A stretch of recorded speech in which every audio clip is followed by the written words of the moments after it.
East Coast Pete here. I found one. Welcome to my show, How Rock is Saved. This band is named PANOPTICON, and they're from the United States, and they play black metal / bluegrass. Does that make it black grass? This band began as a studio-only project with Austin Lunn writing and performing all the parts. He is still the driving force, but there is now a lineup for live performances. I don't know how one would attract musicians of like mind for a project like this. How about wanted Appalachian headbanger needed for an Americana experimental rock band? So you got your double neck banjos, fuzz tone violins, and shredding penny whistles? I'm kidding. This is serious environmental global warming bullshit, okay? One is a outdoorsy type. On their album you got your Henry David Thoreau lyrics with bomb drums and emphasize the poignant parts of growly Henry David Thoreau. The band is named after consequentialist ethical theories as applied to the surveillance state of a prison.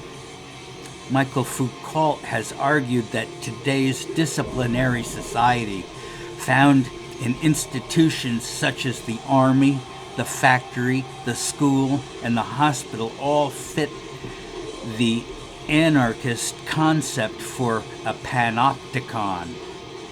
I wonder what Bill Monroe would say about all this. The first self-named LP went in 2008 on Lunn's owned Lundar record label. Lunn included lengthy essays playing the content of songs. He explained the content of the song. That's probably a good idea at this point because I don't even know what the hell I'm talking about. The initial release was limited to 200 copies. It was re-released by Pagan Flames Records without the essays. Ah, shucks. Gotta have them essays, man. Second album, Collapse, a concept album about the ecological collapse of modern civilization. Don't be alarmed. This is nothing new. Orwellian last days philosophy has been around since before Ayn Rand. Religion has used end times to scare lay sophists into a near witch-burning frenzy of Dominican proportions. One world ends, another begins. That's karma. And that doesn't mean that history should be ignored or purged. There was a genocide of Native Americans, as Lunn reminds us, and high concepts and historical philosophy is fair game as lyrical content. I give fans of this music credit for taking the trouble to contemplate these lofty yet horrific concepts. So much for millennials as intellectual lightweights. Lunn's third album, ... on the subject of morality. Themes include death and religion and the Swedish film The Seventh Seal.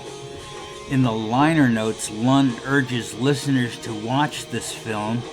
Shoegaze is added, making this a black gazer album. You got like black shoes with shoe polish. Make them nice and shiny, then you can gaze at them. Maybe you can see some shit. I don't know. I wouldn't put them past them. I wouldn't put it past them. Social Disservices. The fifth album is something of a commercial breakthrough.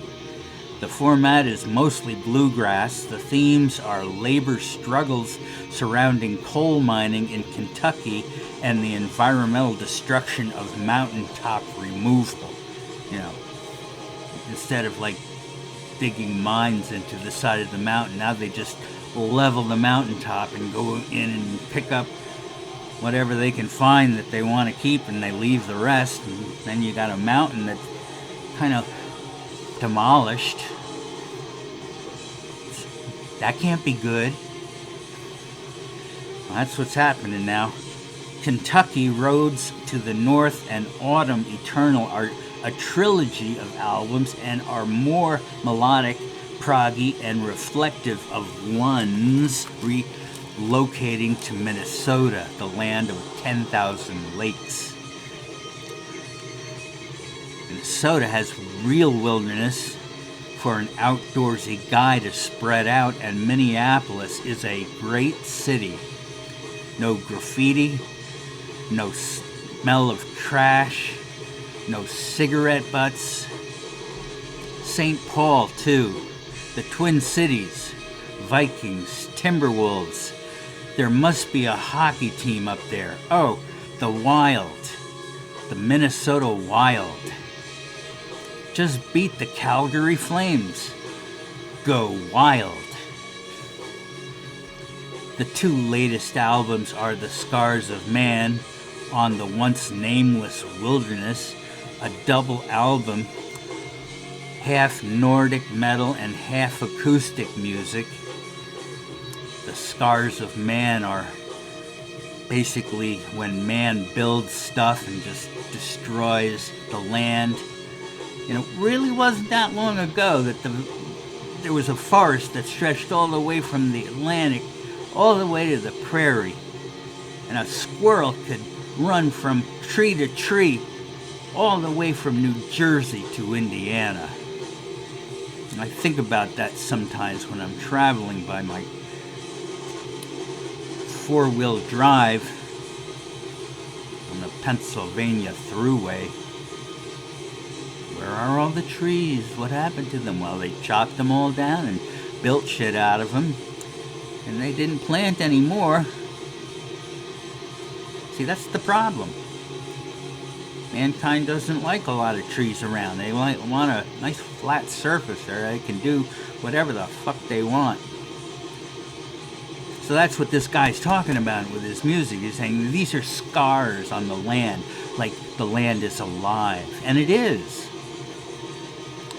The 2019 release is The Crescendo of Dusk, which is an EP. I have not mentioned the splits for two reasons. I don't understand what that is yet. That's one reason. And two, I'm not yet aware of other bands which are Wheels Within Wheels, Lake of Blood, When Bitter Spring Sleeps, Skagos, Vestiges, and Brotherhood, and the Walge Flooster. How are the splits different than compilations? Is it just like a compilation of two different bands on the same album? Is that what a split is? Also, ever notice that bands with umlauts over the letter U look like a very happy emoticon? Motley Crue, for instance? Just saying. Thanks for being with me on How Rock is Saved. I'll try to find some more of these folk metal bands, because I think I really like this stuff a lot. This is what's gotten me into metal and accepting metal as a thing. You know, I'm not a young man. I'm basically just an old deadhead. An old English invasion fart. And I wasn't really ready to take on the whole metal thing because I don't know, just didn't like the way it sounded. But guess what? I was wrong. I like it now. I bet you do too. See you next time. Take excellent care.